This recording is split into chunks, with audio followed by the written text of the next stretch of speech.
That's Bernie. 1987, Bernard McGurk. There he was, him and Beningo. They just smoked a big joint, down to a couple of shots of Jaeger. Bro. Get him out. Get him out. Let me get a hit, bro.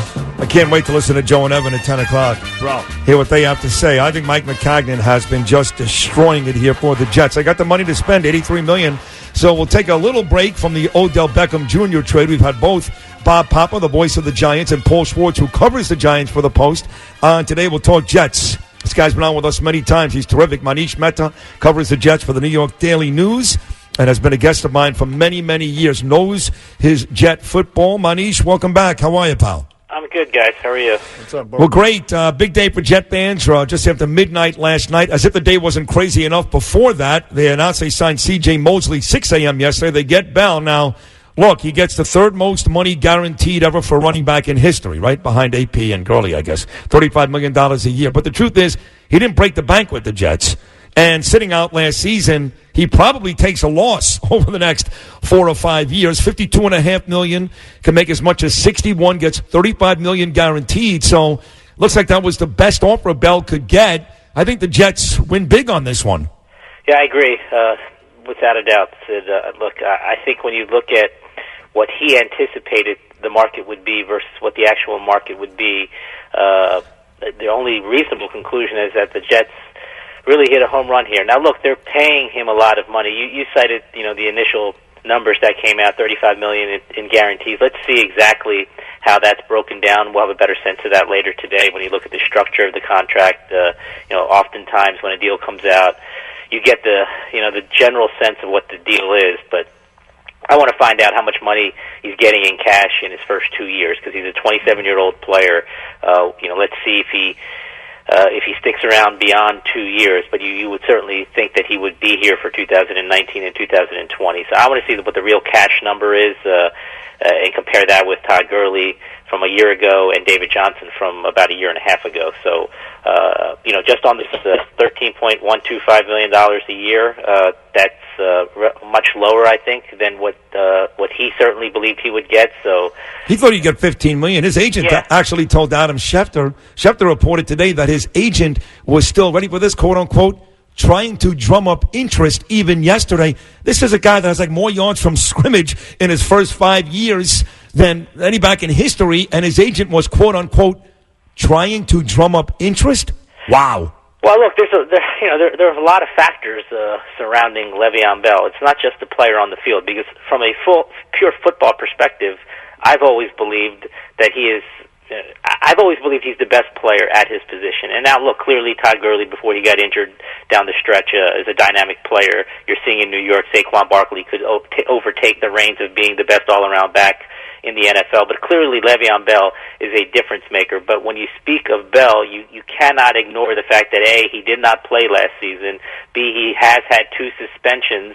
A third suspension would trigger a fairly large amount of time missed, and he is a different sort of person. I'm not saying it's a bad thing. I'm just saying he's a guy who he believes in what he believes in, and he's not afraid, as he showed last year, to sit out a season in the prime of his career, which is highly unusual. So, there are a lot of factors. In addition to the fact that he's got over 1,600 touches on his body, it's a lot of wear and tear on a running back. They have a relatively short shelf life. So, again, I think it's a great signing for the Jets. I think he's going to be dynamic for them if he can stay healthy over the next 2-3 year window when they're not paying Sam Darnold. But you cannot ignore that there are some risks there. That is true, and which I was going to allude to, Manish Mehta, and a sports writer who shall remain nameless right now. He talks about Le'Veon Bell's selfishness, his egomania. Again, you alluded to the multiple suspensions for violating substance abuse.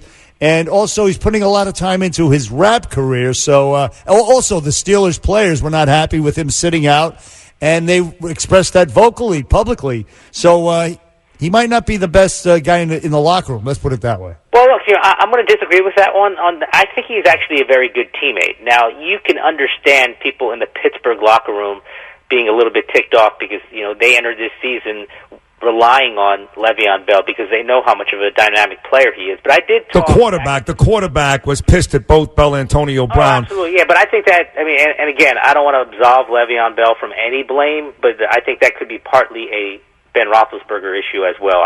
Both sides are probably culpable if you're being honest. You know what it comes down to, Manish? Like Bernie just read that. If the media is reporting this guy could be bad in the locker room, trust me, 9 times out of 10, he's great in the locker room. Like Odell Beckham Jr., the players, they don't like him. They love him. Love him. Bell, for the most part, was loved in Pittsburgh. So once the media starts to report this guy could be bad in the locker room, you can almost take it to the bank that that's the complete opposite of what the case really is. Right? Well, I'll say this. In December, I spoke to Steve McClendon, who's a free agent defensive lineman but for the Jets, and their starting left tackle, Kelvin Beachum, who was also a former teammate of Le'Veon Bell. So these are two guys who have been teammates with Le'Veon Bell, I believe, for the first 3 seasons of Bell's career in Pittsburgh. Both of those guys had nothing but terrific things to say about Le'Veon Bell as a teammate. It's funny because McClendon, I believe, described Bell to me as the Jamal Adams of the offense, just in terms of galvanizing players in that room.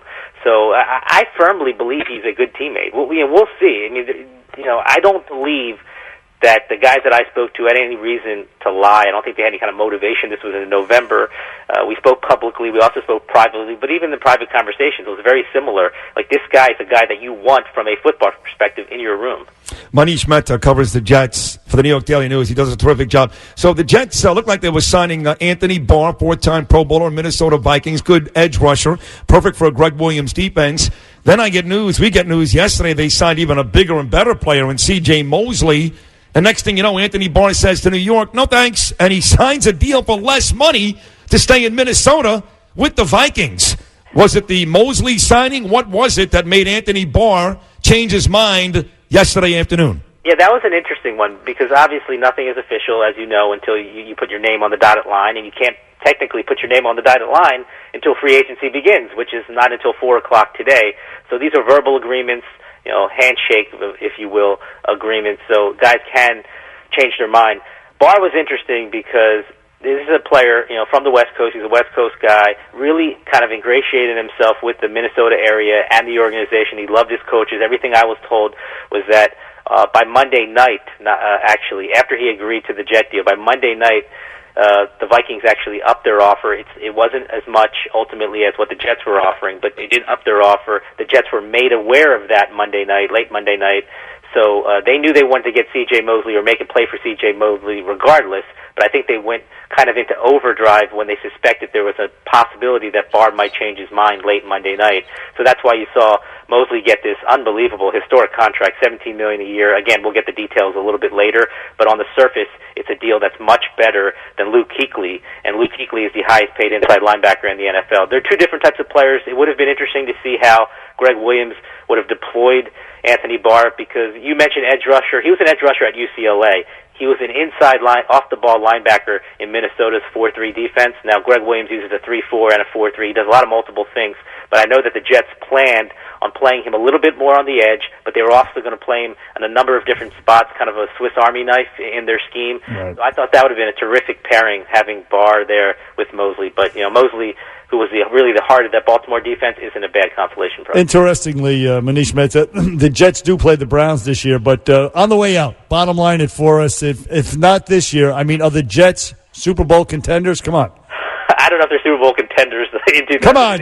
I want to see how Sam Darnold develops, because ultimately we can talk about all these additional pieces that they're bringing in, and they're all very important pieces, but they're only going to go as far ultimately as depending on how well Sam Darnold develops as a player. If he becomes the player that the Jets think he can be, then I think ultimately they can be legitimate playoff contenders and perhaps Super Bowl contenders. Listen, they added the big offensive lineman. They will, at least from the Raiders. Osemele, they had Jamison Crowder at wide receiver, one of the most dynamic running backs in football. So certainly the GM, Mike McCagnon, is giving Darnold some weapons so he can become the exact guy that you're talking about. I think he is that guy. Anyway, as always, Manish, terrific job. Your writing is great. You know your stuff. Thank you for hopping on this morning, buddy. Take care. Thanks, guys. I appreciate it. You got it. Manish Mehta covers the Jets for the New York Daily News. More of Bernie and Sid right after this. Bernie and Sid in the morning.